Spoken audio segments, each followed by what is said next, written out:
البدع والأهواء، أهل البدع العقائدية وأهل البدع السياسية. نقول بيننا وبينكم السلف، بيننا وبينكم الكتب، كان فيقول البدع بيننا وبينكم. الرحمن الرحيم.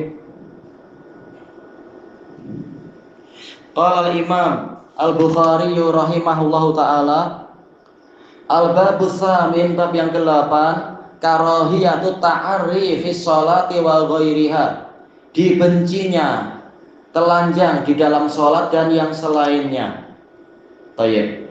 Imam Bukhari tidak terang-terangan mengatakan apa itu haram. Tetapi sebenarnya ma'ruf di dalil-dalil yang lain sampai tingkat haram. Karena apa? Telah kita lewati wajibnya menutup aurat, bukan sekedar mustahab. Berarti apa? Kalau aurat terbuka yaitu ta'arri, aurat nampak, ini adalah apa? Haram, bukan sekedar makruh. Tapi kenapa beliau mengucapkan ini? Ada kemungkinan beliau tidak mendapatkan dalil yang sesuai dengan syarat beliau untuk dimasukkan ke sini yang dalilnya itu sampai mengatakan haram. Karena apa? Dalil yang beliau dapatkan satu-satunya di sini hanya satu hadis itu saja, tidak terang-terangan menunjukkan haram, tapi menunjukkan perkara itu dibenci. Tapi jelas kalau kita gabungkan Sahih Bukhari dengan Sahih Muslim dan Musnad Imam Ahmad dan lain-lain, akan ketahuan ada beberapa dalil yang menunjukkan ini sampai tingkat haram, telanjang itu, membuka aurat di hadapan yang tidak boleh melihat. Kalau suami istri ini pembahasannya lain. Untuk yang mahram itu ada aurat yang boleh dilihat, ada yang tidak boleh dilihat. Iya, betul. Nampak aurat, ta'arri yaitu apa? Menampakkan aurat. Iya, takkan sekedar makruh aja, jelas haram. Cuma apa? Imam Bukhari dohirnya tidak mendapatkan satu hadis pun yang sesuai syarat beliau. Tak masalah, syarat Muslim pun boleh. Baik, kita ambil hadisnya. Oh iya, sebelum itu ya, semalam ana mengatakan Mughirah bin Syu'bah adalah Abu Yahya. Ini silap, yang betul Abu Isa, ana salah. Abu Isa bukan Abu Yahya. Mughirah bin Syu'bah sahabat. Nah, sekarang kita masuk ke hadis yang baru ini. Haddatsana Matar ibnul Fadl, qala haddatsana Rauh, qala haddatsana Zakaria bin Ishaq, qala haddatsana Amri bin Dinar, qala sami'tu Jabir bin Abdullah yuhaddits. Saya mendengar Jabir bin Abdullah radhiyallahu anhu menyampaikan hadis, anna Rasulullah sallallahu alaihi wasallam, bahwasanya Rasulullah sallallahu alaihi wasallam kana yanqulu ma'ahumul hijarah, yaitu memindahkan bebatuan bersama mereka. Mereka bukan maksudnya orang-orang Ansor, Jabir dan teman-temannya, jelas itu mustahil. Tapi ini di Makkah, lil Ka'bah, untuk Ka'bah, dan itu sebelum beliau jadi nabi, masih sangat muda. Tatkala perbaikan Ka'bah itu belum ada wahyu untuk beliau. Wa alaihi izaruh, beliau memakai kain pelikat. Ya, ini tradisi Arab, tetapi tradisi yang ditetapkan oleh Allah Ta'ala dan Rasulnya, maka menjadi syariat Islam, bukan sekedar budaya Arab. Faqala lahul Abbasu ammuh, maka Al-Abbas bin Abdul Muttalib, Abul Fadl, pakciknya Nabi, mengatakan, ya bena akhi, wahai anak buahku, lau halalta izarak, sebaiknya engkau melepaskan kain pelikatmu itu, faja'alta ala mankibaika dunal hijarah, kemudian engkau meletakkan kain pelikatmu itu di atas pundakmu, di atas bahu.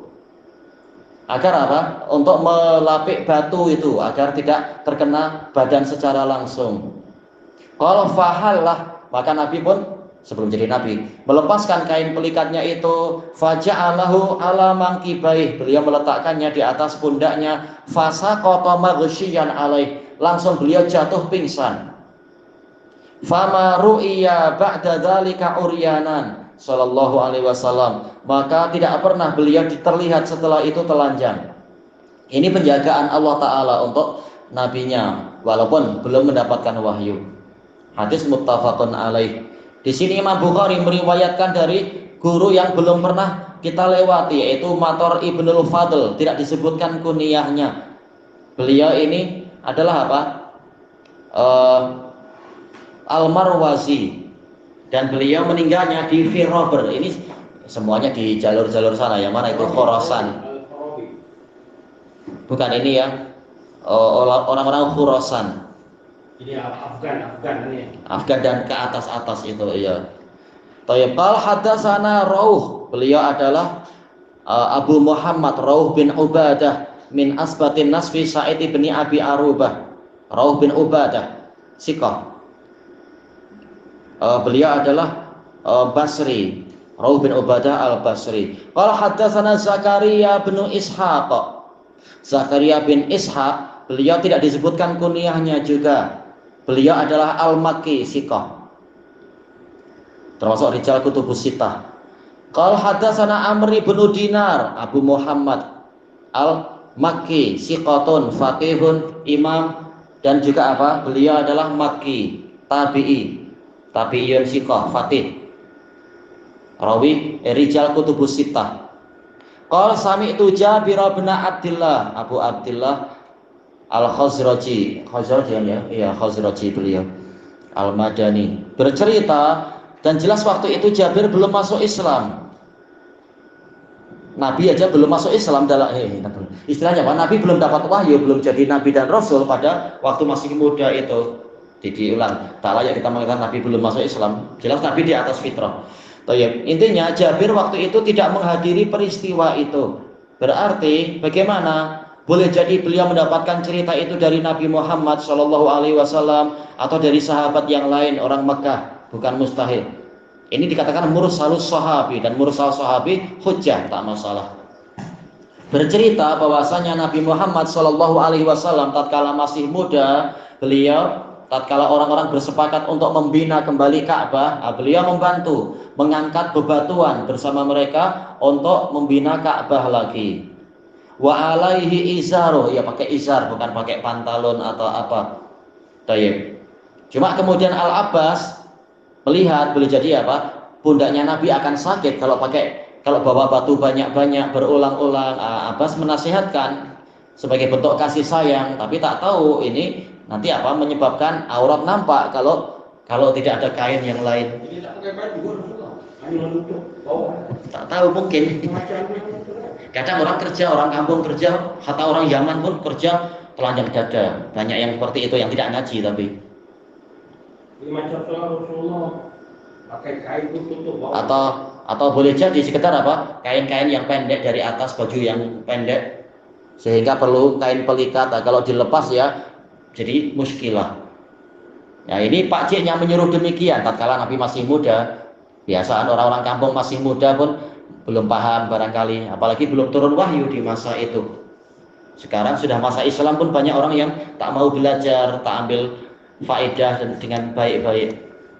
Tayyib faja'al ta'ala mangki baik, seandainya engkau lepaskan kain pelikatmu itu, kemudian engkau letakkan di pundakmu, dan ini memang terasa sedap.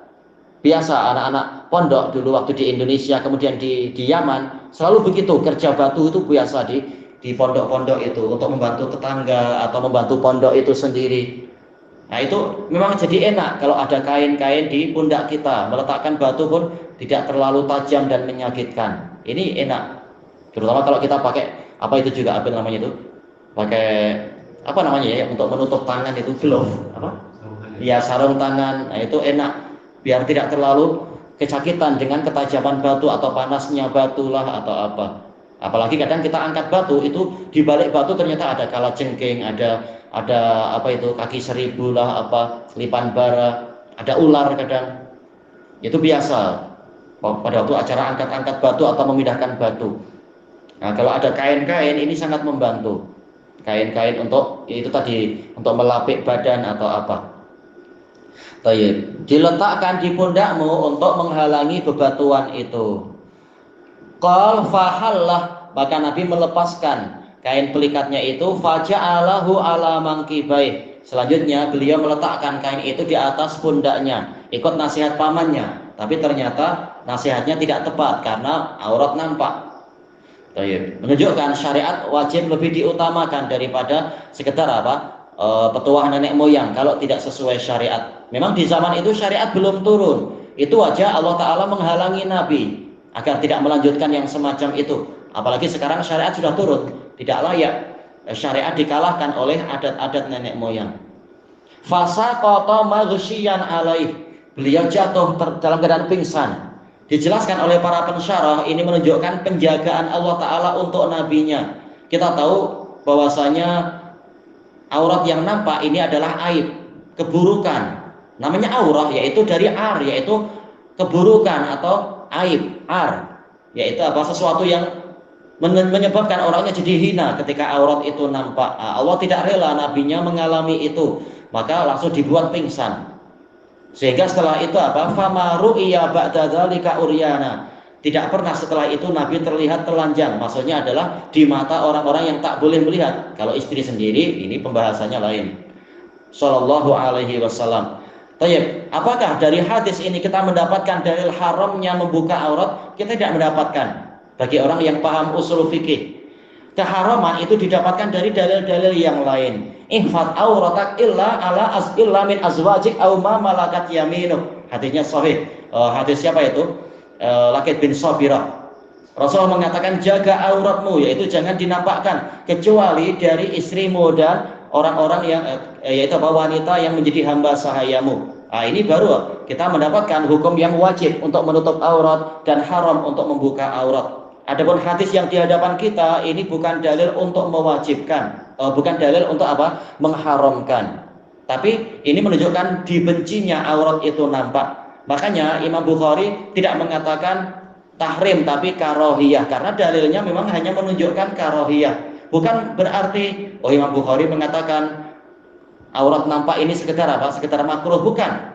Tapi sekedar dari dalil ini memang menunjukkan kemakruhan. Adapun hukum yang hakiki itu haram dengan apa? Dalil-dalil yang lain, bukan dalil yang di hadapan kita.